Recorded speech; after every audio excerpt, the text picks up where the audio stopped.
નમસ્કાર મિત્રો, નવા વર્ષના સાલ મુબારક। વાણિજ્ય વ્યવસ્થા અને સંચાલન વિષયની અંદર ચેપ્ટર 8 દિવાળી પહેલાં આપણે એક ભાગ જોયો હતો। પાઠને આપણે આગળ વધારીએ। નવા વર્ષની શરૂઆતમાં અતિ મહત્ત્વનો ટૉપિક જેના ઉપર કંપનીનું અસ્તિત્વ નક્કી થાય છે એવા શેર। તો આ શેરના બે પ્રકારો, ઇક્વિટી શેર અને પ્રેફરન્સ શેર, બંને વારાફરતી પાઠ્યક્રમમાં છે જ। એટલે આજે જે ચર્ચા છે એ ઇક્વિટી શેર કોને કહેવાય, એની લાક્ષણિકતાઓ શું, કંપની શા માટે શેર બહાર પાડે, એની ચર્ચા આની અંદર વણી લેવામાં આવી। તો સૌથી પહેલાં ઇક્વિટી શેર, જે શેરને ડિવિડન્ડ મેળવવાનો અને મૂડી પરત મેળવવાનો હક સૌથી છેલ્લે મળતો હોય એને ઇક્વિટી શેર તરીકે ઓળખવામાં આવે છે। વ્યાખ્યા ઉપર બરાબર ધ્યાનમાં રાખવાનું, બે પ્રકારના શેર આપણી પાસે, એક ઇક્વિટી શેર અને બીજો પ્રેફરન્સ શેર।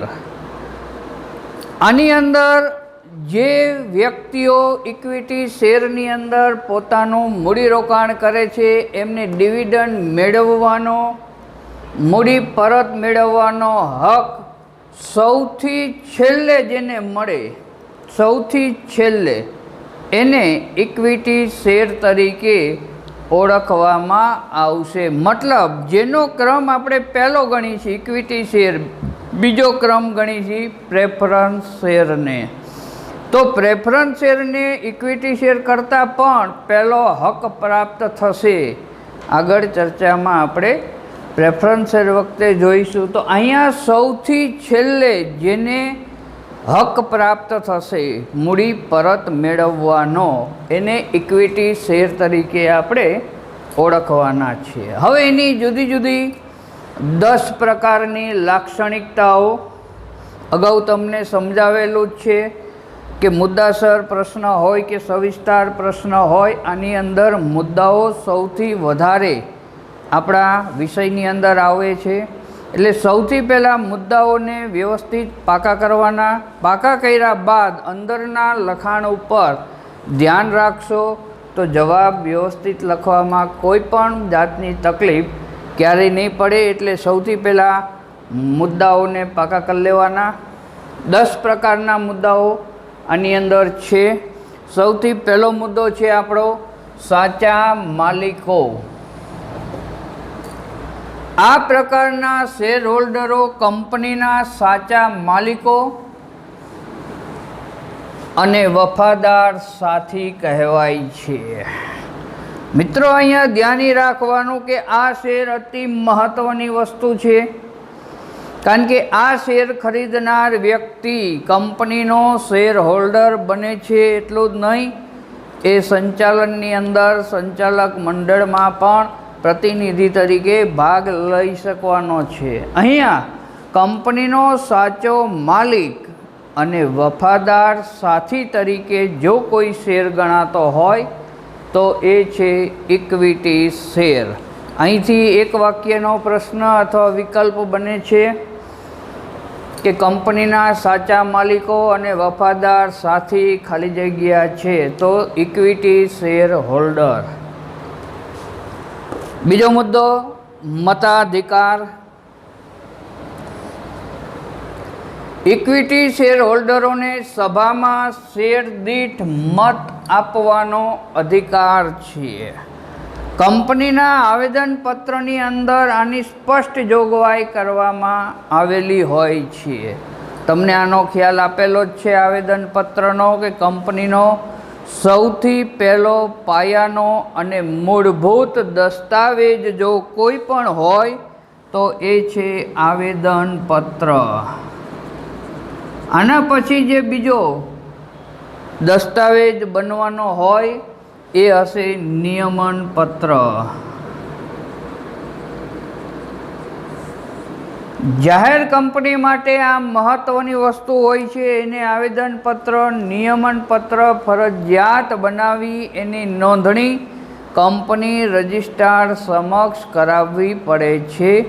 ત્યારબાદ પોતાની જરૂરિયાતને સંતોષવા માટે, મૂડીની જરૂરિયાતને સંતોષવા માટે એ અલગ અલગ પ્રકારના શેર બહાર પાડશે.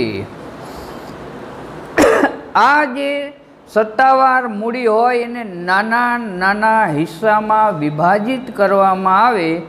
એ દરેક વિભાગને શેર તરીકે ઓળખીએ છીએ આપણે. તો અહીંયા જે શેરની વાત છે એ છે ઇક્વિટી શેર. તો અહીંયા શેર હોલ્ડરોને સભામાં શેર દીઠ મત આપવાનો અધિકાર પ્રાપ્ત થાય છે. ત્રીજો મુદ્દો છે ડિવિડન્ડ. શેર હોલ્ડરોને મળતા ડિવિડન્ડ અને ડિવિડન્ડનો દર અનિશ્ચિત હોય છે. અતિ મહત્વની વસ્તુ છે, કારણ કે સૌથી છેલ્લે એમને મૂડી પરત કરવાનો અધિકાર મળે છે, ડિવિડન્ડ મેળવવાનો અધિકાર મળે છે. કંપની પાસે વધારે નફો હોય અને આ નફામાંથી અમુક ભાગ જે ડિવિડન્ડ માટે અનામત રાખવામાં આવશે, એમાં જો વધશે તો ડિવિડન્ડ ઇક્વિટી શેર હોલ્ડરોને પ્રાપ્ત થશે.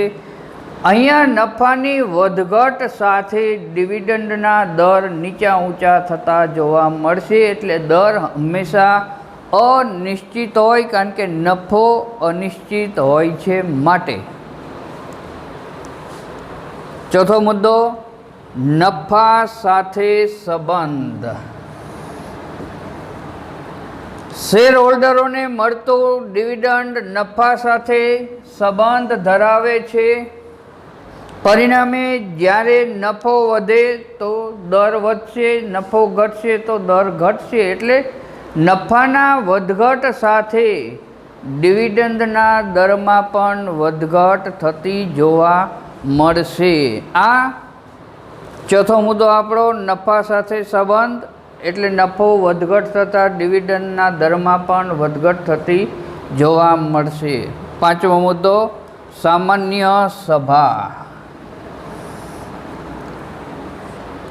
કંપનીની સામાન્ય સભામાં હાજર રહેવાનો, મતદાન કરવાનો તથા સંચાલકોને ચૂંટવાનો અધિકાર મળે છે. કંપનીની અતિ મહત્વની સભા છે સામાન્ય સભા. જુદી જુદી સભાઓ કંપનીની અંદર દર વર્ષે યોજવામાં આવતી હોય.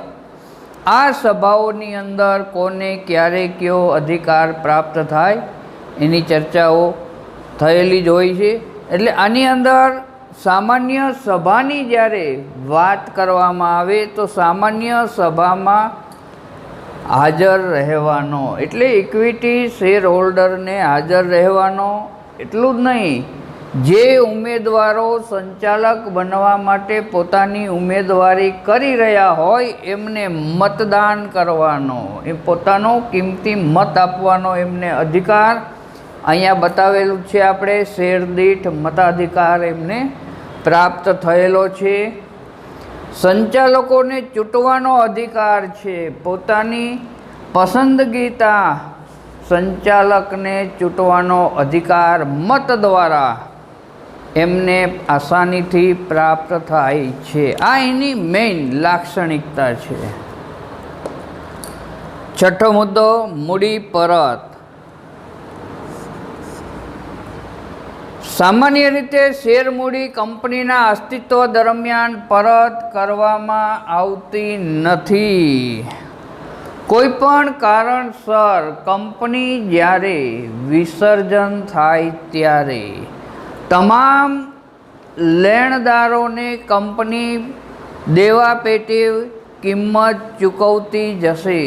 જમીન, મકાન, યંત્રો, કાચો માલ, પાકો માલ જે કંઈ કંપની પાસે હશે બધી જ વસ્તુને વેચવીને પણ લેણદારોનું દેવું ચૂકવવું પડશે. સૌથી છેલ્લે જો વધે તો ઇક્વિટી શેર હોલ્ડરોને મળે, પણ આ શક્યતા ખૂબ જ ઓછી હોવાથી સામાન્ય રીતે કંપનીના અસ્તિત્વ દરમિયાન આવી કોઈ મૂડી આ શેર હોલ્ડરોને પરત કરવામાં આવતી નથી. 7મો મુદ્દો વિસર્જન. કંપનીના વિસર્જન વખતે સૌથી પહેલો હક બંને પ્રકારના શેરમાં પ્રેફરન્સ શેર હોલ્ડરોને મળશે. અહીંયા પ્રેફરન્સ શેર હોલ્ડરોને મૂડી પરત કર્યા બાદ જો વધશે તો ઇક્વિટી શેર હોલ્ડરોને મૂડી પરત મળશે, બાકી એમને મૂડી પરત મેળવવાનો કોઈ અધિકાર પ્રાપ્ત થતો નથી. એટલે સૌથી પહેલો હક બંને પ્રકારના શેરમાં પ્રેફરન્સ શેર હોલ્ડરને પહેલો હક મળશે. છેલ્લે જો મૂડી વધશે તો વધેલી રકમમાંથી મૂડી પરત ઇક્વિટી શેર હોલ્ડરોને કરવામાં આવશે. 8મો મુદ્દો લાયકાતના શેર. કંપનીના ચૂંટાયેલા સંચાલક બનવા માટે જો આવેદનપત્રમાં જોગવાઈ કરવામાં આવતી હોય, આવેદનપત્ર કંપનીનો મહત્ત્વનો અને પાયાનો દસ્તાવેજ હોવાથી આ કલમમાં જે ઉલ્લેખ થયો હોય એની ઉપરવટ કોઈ પણ પ્રકારની કંપની કે સંચાલકો ક્યારેય જઈ શકતા નથી. કોઈ પણ વ્યક્તિ આવેદનપત્રની ઉપરવટ કાર્ય કરી શકતી નથી. પરિણામે આવેદનપત્રની કલમમાં જો જોગવાઈ કરવામાં આવેલી હોય, એટલું જ નહીં, સંચાલકોએ સંમતિ આપી હોય તો આ શેરને લાયકાતના શેર તરીકે ગણવામાં આવે છે. જો સંચાલકોએ સંમતિ ન આપી હોય, આવેદનપત્રમાં એની કોઈ જોગવાઈ કરવામાં ન આવેલી હોય તો ઇક્વિટી શેર લાયકાતના શેર તરીકે ગણાશે નહીં. અહીંયા સંચાલક બનવા માટે દરેક સંચાલકે કેટલા શેર ફરજિયાત ખરીદવા પડશે એવું સ્પષ્ટ ઉલ્લેખ આવેદનપત્રની કલમમાં કરવામાં આવતું હોય છે. આ જે લખાણ કરવામાં આવે, ઉલ્લેખ કરવામાં આવશે કલમની અંદર, એને લાયકાતના શેર કહેવામાં આવે. આ શેર દરેક સંચાલકોએ ફરજિયાત ખરીદવા પડે છે. એટલું જ નહીં, આની જે નિયત રકમ હોય એ રકમ કંપનીમાં જમા કરવી પડે છે. કંપનીમાં જમા કર્યા બાદ કંપની રજિસ્ટ્રાર પાસે પણ એની જાણ ફરજિયાત કરવી પડે. આ કંપની ધારાની જોગવાઈ અનુસાર કાર્ય થતું જોવા મળશે. એટલે લાયકાતના શેરમાં ખાસ ધ્યાન રાખવાનું. 9મો મુદ્દો આપણી પાસે મૂડી લાભ. તો આ પ્રકારના ઇક્વિટી શેર હોલ્ડરોને અલગ અલગ પ્રકારના મૂડી લાભ પ્રાપ્ત થતા રહે છે, કારણ કે કંપનીના સાચા માલિકો અને વફાદાર સાથી પોતે છે. પોતાની કિંમતી મૂડી રોકીને પણ એ જોખમો ઉઠાવે છે અને કંપનીને નફા તરફ પ્રયાણ કરાવવા તનતોડ કોશિશ કરે. પરિણામે એમને જે જુદા જુદા લાભ પ્રાપ્ત થશે એની વાત છે. તો સૌથી પહેલાં હકના શેર. શેર હોલ્ડરે જે શેર એમને પ્રાપ્ત થવાના છે, કંપનીએ મંજૂર કરેલા છે, હક પ્રાપ્ત કરવાનો અધિકાર હકના શેર તરીકે એમને પ્રાપ્ત થશે. એટલું જ નહીં, બોનસ શેર. કંપનીનો નફો વધે ત્યારે કંપની પોતાના શેર હોલ્ડરોને વધારાના બોનસ પેટે શેર આપશે, જેને બોનસ શેર તરીકે ઓળખશું આપણે. શેરના બજાર ભાવમાં વધતા થતો લાભ. દરેક કંપનીના શેરનો બજાર ભાવ વધઘટ થતો જ હોય, પણ ક્યારેક કંપની વધારે પ્રગતિશીલ બની હોય, કંપનીની નામના સમાજમાં વધી હોય, ત્યારે આવી કંપનીના શેરનો બજાર ભાવ હાઈએસ્ટ બનતો હોય છે. તો આ શેરના બજાર ભાવથી મળતો આર્થિક લાભ કંપનીને જે મળવાનો છે એ લાભ ઇક્વિટી શેર હોલ્ડરોને મળશે, જેને આપણે મૂડી લાભ તરીકે ઓળખશું. 10મો મુદ્દો, શેરની નોંધણી.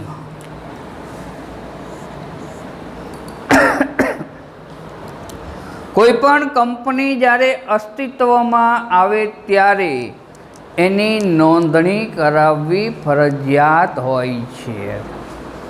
કંપનીની નોંધણી કંપની રજિસ્ટ્રાર પાસે જ કરવામાં આવે. આ ખાસ ધ્યાનમાં રાખવાનું. ખાનગી કંપની હોય કે જાહેર કંપની હોય, બંને પ્રકારની કંપનીએ પોતાનું રજિસ્ટ્રેશન કંપની રજિસ્ટ્રાર પાસે ફરજિયાત કરાવવાનું રહે છે. આ કંપની પોતાની જરૂરિયાત સંતોષવા માટે જુદા જુદા શેર બહાર પાડશે. આ શેરની અંદરથી ઇક્વિટી શેર, જેની ચર્ચા આજે આપણે કરી રહ્યા છીએ, એ શેર અન્ય વ્યક્તિઓને એણે વેચવાના છે. આ શેર હોલ્ડરો, જે વ્યક્તિઓ કંપનીના શેર ખરીદશે એ કંપનીના શેર હોલ્ડર તરીકે ઓળખાશે. આ શેર હોલ્ડરો પોતાની રીતે શેરની લેવેચ આસાન રીતે કરી શકે એ માટે માન્ય શેર બજારમાં શેરની નોંધણી કરાવવામાં આવી હોય છે. ખાસ ધ્યાનમાં રાખવાનો, કંપનીની નોંધણી કંપની રજિસ્ટ્રાર પાસે થાય છે, પણ શેરની નોંધણી માન્ય શેર બજારની અંદર જ કરવામાં આવે. જો કોઈ કારણસર શેર બજાર આની નોંધણી કરવાનો ઇનકાર કરે તો કંપની પોતાના શેર વેચી શકતી નથી. આવી કંપની અસ્તિત્વમાં આવવા માટે મુશ્કેલી સર્જી શકે. પરિણામે માન્ય શેર બજારે એને માન્યતા આપેલી હોવી ફરજિયાત છે. એટલે શેર બજારમાં આની નોંધણી કરાવેલી હોય. હવે ઇક્વિટી શેરના જુદા જુદા 3 પ્રકારો. સૌથી પહેલો પ્રકાર છે સામાન્ય ઇક્વિટી શેર. બીજો પ્રકાર છે સ્વેટ ઇક્વિટી શેર. અને ત્રીજો પ્રકાર અન્ય ઇક્વિટી શેર. 3 પ્રકારો અલગ અલગ આપણી પાસે એક જ ઇક્વિટી શેરમાંથી ઊભા થતા જોવા મળશે. તો પહેલો પ્રકાર જે છે એ છે સામાન્ય ઇક્વિટી શેર. કંપની માટે આ શેર ખૂબ જ અગત્યનો છે. પહેલો જ મુદ્દો જેની ચર્ચા આની અંદર આપણે કરેલી છે એ છે સામાન્ય ઇક્વિટી શેર. આ જે શેર છે એ કંપની માટે ખૂબ જ અગત્યના છે. શેર મૂડી મેળવતી દરેક કંપનીએ ઇક્વિટી શેર બહાર પાડવા ફરજિયાત છે. ભારતની નોંધાયેલી કોઈ પણ કંપની હોય, એને પોતાની જરૂરિયાત, મૂડીની જરૂરિયાત એટલે આર્થિક જરૂરિયાત સંતોષવા માટે ઇક્વિટી શેર મૂડી પ્રાપ્ત કરવી ફરજિયાત હોવાથી ઇક્વિટી શેર બહાર પાડવા ફરજિયાત છે. આ શેર ખરીદનાર શેર હોલ્ડરો જ કંપનીના સાચા માલિકો છે. અહીંયા આપણી પાસે વિકલ્પ અને એક વાક્યનો પ્રશ્ન બને છે કે કંપનીના સાચા માલિકો ખાલી જગ્યા છે. આગળ તમને આ મુદ્દો સમજાવેલો છે, એ જ રિપીટ છે. કંપનીના સાચા માલિકો જો કોઈ પણ વ્યક્તિ ગણાતા હોય તો એ છે ઇક્વિટી શેર હોલ્ડરો, એટલે સામાન્ય ઇક્વિટી શેર હોલ્ડરો. ખાસ ધ્યાનમાં રાખવાનું, કારણ કે 3 પ્રકારમાં વિભાજિત આ શેરને કરેલા છે. એટલે સામાન્ય ઇક્વિટી શેર હોલ્ડર જ કંપનીનો સાચો માલિક અને વફાદાર સાથી તરીકે ઓળખાશે. આ શેર હોલ્ડરો જ કંપનીના ધંધાનું સાચું જોખમ ઉઠાવે છે. કંપનીની સામે અનેક પ્રકારના જોખમો આવી શકે. આ જોખમો 2 પ્રકારમાં વિભાજિત થાય: માનવ સર્જિત જોખમો અને કુદરત સર્જિત જોખમો. માનવ સર્જિત જોખમોની અંદર હડતાળ, તાળાબંધી, ચોરી, લૂંટફાટ આ માનવ સર્જિત. કુદરત સર્જિતમાં ધરતીકંપ, પૂર, વાવાઝોડું. આના કારણે જે નુકસાન ભોગવવું પડે એની વાત હોય છે. તો કંપનીને નફો થાય એ મહત્ત્વનું હોવાથી દરેક સંચાલકો કંપનીને વધુ નફો કેવી રીતના મળે એ દિશા તરફ પ્રયત્ન કરતા હોય. પણ કોઈ કારણસર કોઈ જોખમ આવે અને કંપની ખોટના માર્ગે જાય તો જોખમ ઉઠાવવા માટે થઈ આ ઇક્વિટી સામાન્ય ઇક્વિટી શેર હોલ્ડરો જ કાર્ય કરતા હોય. એટલે કંપનીના સાચા માલિકો હોવાથી વધુ જોખમ એમને ઉઠાવવું પડશે. પ્રવર્તકો ટૂંકા ગાળાની, મધ્યમ ગાળાની અને લાંબા ગાળાની મૂડીની જરૂરિયાતને ધ્યાનમાં રાખી પોતાની મૂડી ઊભી કરવા આ શેર બહાર પાડે છે. હવે કંપનીમાં પ્રવર્તક કોને કહેવાય એની વાત તમને દિવાળી પહેલાં સમજાવેલી મેં.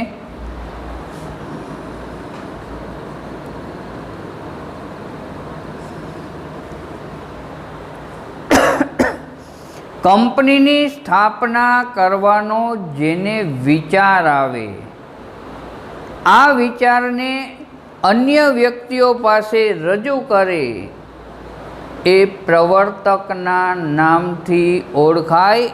એટલે કંપની માનસ સંતાન તરીકે ઓળખાય. પ્રવર્તકનું માનસ સંતાન, કારણ કે મગજની અંદર માનસિક જન્મ આપવાવાળી જો વ્યક્તિ હોય તો એ છે પ્રવર્તક. આ એક પણ હોઈ શકે, એક કરતાં વધારે વ્યક્તિઓ પણ હોઈ શકે. એટલે કંપની પ્રવર્તકનું માનસિક સંતાન તરીકે ઓળખાશે. આ પ્રવર્તકને જે વિચાર આવ્યો તો આ વિચારને પ્રવર્તન કહેવાય. શબ્દમાં ધ્યાન રાખવાનું, પ્રવર્તક એટલે વ્યક્તિ અને પ્રવર્તન એટલે વિચાર. પ્રવર્તકના મનમાં જે વિચાર ઉદ્ભવ થાય એને પ્રવર્તન કહેવાય. આ વ્યક્તિ હવે કંપનીને કેટલી મૂડીની જરૂરિયાત છે એને સંતોષવા માટે ટૂંકા ગાળાની જરૂરિયાત ધ્યાનમાં રાખશે, મધ્યમ ગાળાની જરૂરિયાત કેટલી અને લાંબા ગાળાની જરૂરિયાત કેટલી છે એનો અંદાજ રાખી પોતાની મૂડી ઊભી કરવા શેર બહાર પાડશે. આ જે મૂડી ઊભી કરવા માટે સત્તાવાર જાહેરાત થશે, જે આંકડો આપવામાં આવશે એના નાના નાના જે વિભાજન કરશો આપણે, આ ભાગ શેર તરીકે ઓળખાશે અને આ ભાગને ખરીદનારો વર્ગ કંપનીનો શેર હોલ્ડર ગણાશે. એટલે ઇક્વિટી શેરની અંદર જે વ્યક્તિ સામાન્ય ઇક્વિટી શેર ખરીદશે અને કંપનીના રજિસ્ટરની અંદર એનું નામ નોંધાશે, એટલું જ નહીં, કંપની તરફથી એને શેર હોલ્ડરનું પ્રમાણપત્ર પ્રાપ્ત થશે ત્યારે કંપનીનો શેર હોલ્ડર બનશે. આ શેર હોલ્ડરમાંથી જ એના પ્રતિનિધિઓ સામાન્ય સભામાં સંચાલક તરીકે ચૂંટાઈને આવશે. બીજો પ્રકાર સ્વેટ ઇક્વિટી શેર. કંપની તેના સંચાલકો અને કંપનીમાં કામ કરતી વિશિષ્ટ જ્ઞાન ધરાવતી વ્યક્તિઓને તથા કર્મચારીઓને વટાવથી અથવા રોકડ સિવાયના અવેજથી શેર ફાળવે છે. હવે કંપનીની અંદર આવેદનપત્રની અંદર જુદી જુદી જોગવાઈઓ કરેલી હોય. એમાં એક જોગવાઈ એવી પણ કરેલી હોય કે કંપનીની અંદર જે સંચાલક બને એ આ પ્રકારના શેર વટાવથી અથવા રોકડ સિવાયના અવેજથી પ્રાપ્ત કરી શકશે, અથવા વિશિષ્ટ જ્ઞાન ધરાવતી વ્યક્તિઓ જે કંપનીમાં કામદાર તરીકે હોય કે કર્મચારી તરીકે હોય એ વ્યક્તિઓને જ્યારે કંપની તરફથી વટાવથી અથવા રોકડ સિવાયના અવેજથી જે શેર આપવામાં આવશે આવા પ્રકારના શેરને સ્વેટ ઇક્વિટી શેર તરીકે ઓળખવામાં આવશે. હવે ત્રીજો પ્રકાર અન્ય ઇક્વિટી શેર. તો આની અંદર બે પેટા પ્રકારો છે આપણી પાસે. મતાધિકાર સાથેના ઇક્વિટી શેર. મતાધિકાર એટલે મત આપવાનો અધિકાર. અહીંયા આપણે જોયું સામાન્ય સભાની અંદર પોતાનો મત શેર દીઠ મતાધિકાર તરીકે આપવા માટે જેને હક મળશે એ પહેલો પ્રકાર મતાધિકાર સાથેના ઇક્વિટી શેર. હવે બીજો પ્રકાર એનો ડિવિડન્ડના સંબંધમાં જુદા જુદા અધિકાર તથા મતાધિકાર ધરાવતા ઇક્વિટી શેર.